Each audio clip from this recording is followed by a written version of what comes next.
It may look simple to pack these pieces through the hole on the top of the frame, but once you get a couple of the pieces into the frame, you can see it looks almost impossible to get these last few pieces into the frame.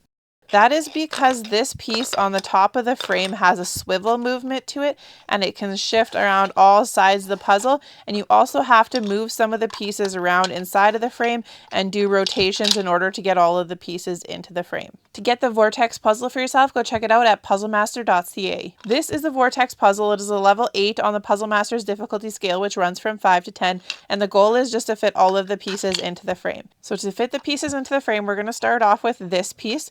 We're going to drop it in, and then once we get it inside here, we need to do a rotation to get this piece into the right spot in the frame. So what we want to start with is having the knob on the top of this in the back underneath this piece.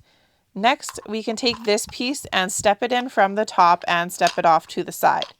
Now we have to rotate this back to the front so that we have this piece over here and this tall piece in the back. Next, we're going to take this piece and drop it in from the top and drop it into the back of the puzzle. Now we need to shift this front piece over to the right so that we can drop this piece on top of it and push it back over to the left-hand side. Once you do that, we can take this piece and drop it in from the top and get it to sit in the front of the puzzle. And lastly, if we just try drop this piece into the frame here, we actually can't get it in. So at this point here, we have to twist the lid to get it back to this side of the puzzle, and we can finally drop that last piece into the frame. To get the Vortex puzzle for yourself, go check it out at puzzlemaster.ca.